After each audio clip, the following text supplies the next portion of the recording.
So we're going to jump into a tip of the week. First off, pause. Whoa. Tip of the week. Here we go, man. We're going to jump into a quick. What you cooking up for the boys this week? What you got? I got a little something, you know what I'm saying? We're gonna jump. You know what's crazy? You know, when you think about tip of the week, like you come out here every week and you try to cook up hot dots to show these people. And the people, no disrespect, they may not appreciate the caliber of Madden that you actually dropping on them. Maybe they'll take it better or look at it better, because you see people always saying it's cheese and cheese that. Mm-hmm. You know what I'm saying? And I saw this tweet that you showed me, man. It was, let me see if I can pull it up real quick, man. You think they would digest it better if it wasn't coming from me? Maybe they would digest it better if it was coming from a belt winner. Instead of me. I'm not saying that you're not qualified or nothing like that. I would never say that. It sounds like that's what you're saying, brother. No, like that. I would never say that. Chat, y'all know me. I would never say that Woods is not qualified to take digs at Woods. I would never do that. You know what I'm saying? Where we at right here? Hold on. Let me go back to the post. Here we go right here. You know what I'm saying? Crooker, bring that. Oh, man. First off, tip of the week. Tip of the week. Here we go once again, boys. All right, so if we take a second, we're going to show you this tweet from my guy K Rich, man. And we always talk about how people who don't really understand the game think that it's a lot of cheese and it's a lot of the same stuff going down, but you don't really know the combinations and adjustments that these guys are making. K Rich made a great tweet. This is amazing. Really shows that these pros aren't just glitching the game, which we get accused of very often. He's cheesy. He's glitching. I don't know what to do with it. But like my guy K Rich said, really shows that pros aren't just glitching the game or running cheese. They put in time. They find legit combos and they get it done time and time again. 43 route combos. 43 route combos. I imagine that's what he mean when he went all caps. 43 route combos. Mm-hmm. Take some notes, ladies and gents, or don't keep whining. And we're just going to show y'all a clip what the belt winner John Beast was able to do. If you're not following Madden Championship Series, make sure you get on Twitter right now. We're trying to tell you guys how you stay up to date on tournaments, how you just get better. If you want to really be a part of the Madden community, you got to have a Twitter account, because that's where all the information is dropped. Madden Championship Series should be the first account that you follow. Next, me, Boogs, and Twim. You heard it here first. All right? So John Beast just... You said follow them first? Yeah. Before us? No. I mean... man. Stop with this fake humble stuff, bro. You don't mean that at all. It's crazy. You really mean something. I tried to give him the more information. Man, but however, this is dope. This is super dope, but I just don't want you to be fake. All right, you being fake, but this is dope. Listen, here we go. 43 route combos from the beast named John, and we're going to hop right into his YouTube video and see how it goes. We sat down with the recent MCS Most Feared Champion John Beast to get some Madden 24 tips that helped make him one of the best Madden players in the world. During this breakdown, we're going to go over 6 concepts that were pivotal in John Beast's recent Most Feared Championship run. These concepts are when to use the sprint in the run game, the importance of pocket presence, breaking the same play narrative, disguising your defense, clock management, and the all-important special teams. Let's start with the first concept, how to most effectively use the sprint button while running the ball. When it comes to the run game, the biggest tip I could give is to make sure you do not use the sprint button until you cross the line of scrimmage with the ball carrier. Doing this will help you see less sheds from the D-line while allowing you to set yourself up for a big run once you get through the hole. This is the tactic I do when running on a handoff or when scrambling with my quarterback after I step up in the pocket. This is one of the most important habits in the run game. It's something I continue to incorporate into my Madden game year after year. Throughout the tournament, one thing that consistently stood out was John Beast's pocket presence. Here are some subtle yet important concepts to take away. John Beast was elite when it came to stepping up in the pocket, especially versus those 3-man rushes. Here are just a few examples of the champ stepping up and buying time for some big plays. What he selling? 1400. Left side, he's got DK Metcalf. What a playmaker. Left side, touchdown for the Beast. I ain't even gonna lie to y'all boys. I had to pause it right here because this was one of the best pocket plays I've seen in a minute, man. I might have went too far. Let me see. Let me see. Right. We'll just play it from right here. Look at this. Just really pay attention. The next play is what he's doing. It's the next play. Next play. Pay attention to his movement. Most people would have just, right there. That's just trusting and being patient. Do y'all see that? Take a look at that pocket, man. When he seen dudes disengage and he stepped in little spots where he was really like maximizing his offensive line to where he can protect his quarterback still, because when that first shit happened, he stepped back, whereas some people would have kept going forward or panicked.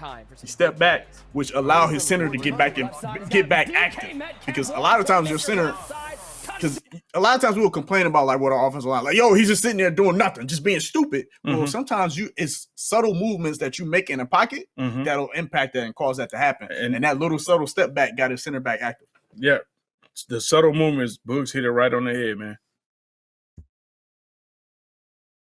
Down for the Beast. That was impeccable pocket right there. The Beast named John, I thought he was going to get sacked at least 2 or 3 times right there. Just showing impeccable pocket, just great patience. Sometimes moving away from the pressure instead of stepping up is the better choice. Here, you can see the Beast dropping back and drifting away from the incoming defender and creating time to find an open receiver. Beast, I have to ask, if there was a tip you could give people to help them improve their pocket presence, what would it be? When it comes to pocket presence, nothing's going to help you more than reps. What also helps me is identifying where the pressure is coming from after the snap. My read progressions when it comes to identifying pressure is line play, then check the safeties, then once I have identified the coverage and pressure, my focus is back on the pocket. Mind you, this all happens within a second. But this is the progression cadence that helps me buy time to throw my routes open. Montana back to pass, he's throwing it to the corner route. It's pretty well guarded, but what a throw from Joe Montana. That's a beam if I've ever seen one, user. Across all our tournaments, the most common misconception we hear is that MCS pros run the same play over and over. Throughout the tournament, we can see the wide variety of route combos and play designs that John Beast ran while staying in the gun bunch offset formation. In total, in his 2 games during the Most Feared live event, we counted that John Beast ran over 43 unique route combinations. Beast, would you mind breaking down a few of your favorite setups for us? I got you, Nick. One step I need to break down is the red zone dot, since I know people can often struggle in the red zone. The play is dig return out the gun bunch offset formation. What you want to do is put the solo receiver on an in route, ghost route the running back, and then put the slot receiver on the post. Your read progressions on display is zig to post, but most often I'm just trying to buy time for the post to get open like I did right here. That's a beamer. We ain't got to worry about it. BJ. Another one of my favorite plays is BJ. So, all right. So I want y'all to kind of look at this play here. All right, so y'all remember he had a ghost route. You're probably wondering, what is the purpose of a ghost route? A ghost route, you use a ghost route to really kind of hold yellow zones. It holds flats, it'll hold yellows.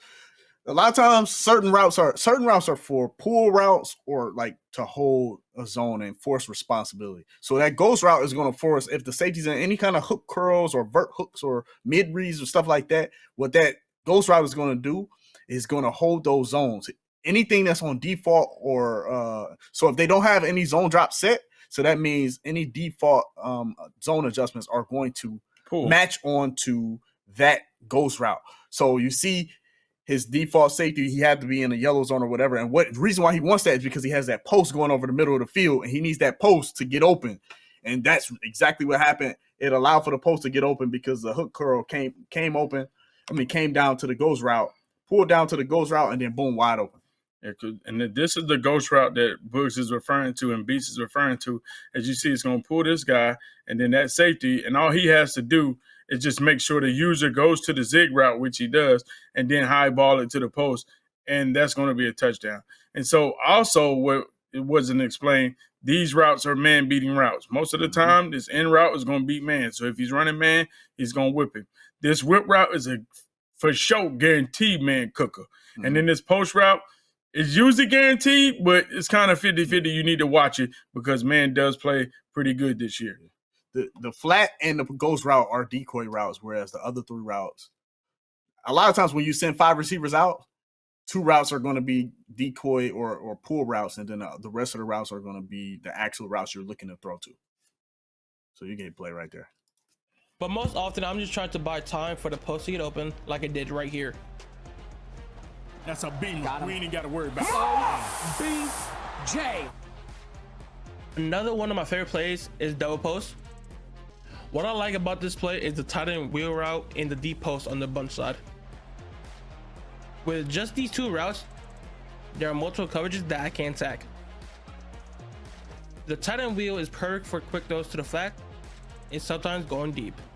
The post is perfect for picking up big chunks of yardage deep down the field versus man and zone coverage.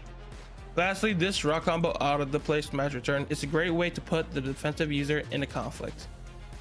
With this concept, you have 3 routes attacking the middle of the field by hot running the solo wide receiver to a streak, the tight end to a drag, and the slot receiver to a post. This makes it easy to throw away from your opponent's user while attacking the middle of the field. Every great defensive coordinator knows that disguising a defense is key to getting stops and turnovers. Which brings us to our fourth concept. Though he ran a variety of coverages out of the 6-1 formation, Beast made sure the pre-play look he gave his opponents was exactly the same no matter the situation.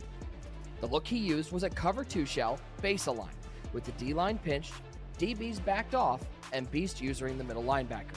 We asked John Beast how he set up some of his favorite coverages out of that 6-1 defensive look.